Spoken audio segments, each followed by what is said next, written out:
WT0351 Mayflower Juanima, 33 years old, single, a college graduate with 2 years of caregiver experience in the Philippines. Miss Mayflower, tell me something about yourself. Hi, good afternoon. I'm Mayflower Juanima, 33 years old, a single mom of 1 child, and I am a graduate. I graduated Bachelor of Science in Computer Science and undergo training as a caregiver. Okay, so how many hours is your travel time from your place to Manila? From my place to Manila is only 30 minutes. Okay. So can you tell me your hobbies, some of your hobbies as an individual? My hobbies are I love cooking, reading books and magazines, and I help my daughter with her assignments and projects. Okay. So one of your hobbies is cooking, right? Yes. Do you know how to prepare or cook Chinese foods? Yes. Like what?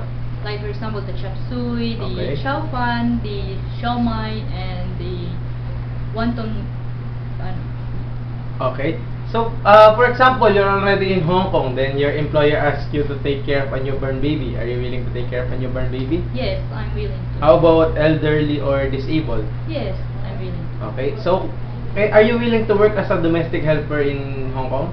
Yes, I'm willing. Are you willing also to finish your contract for 2 years? Yes, I'm willing to. Okay.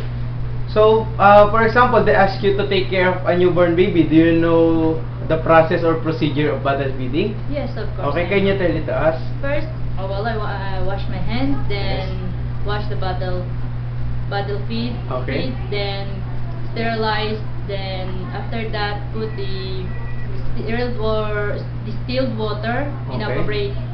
appropriate numbers, then shake it and taking the risk test if it is already cold. Okay. So, for example, you're already in Hong Kong, then you feel homesick. What will you do?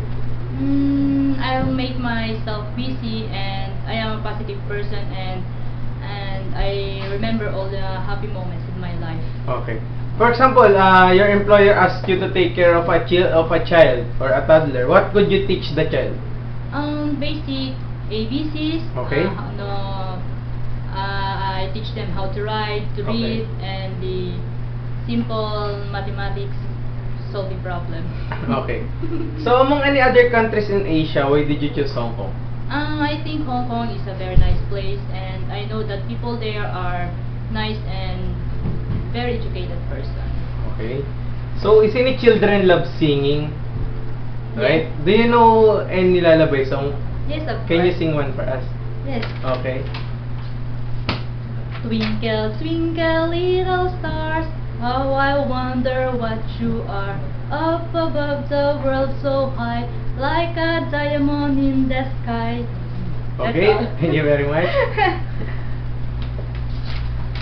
So, what will be your message to your future or soon-to-be employer? Hi, ma'am, sir. I am willing to work as your employee, and I am educated, adequately trained, and I am easily. I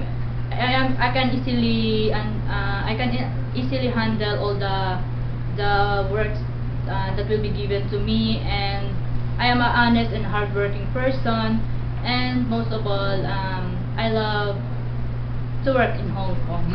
Okay. So, thank you very much, Miss Flor. Thank you.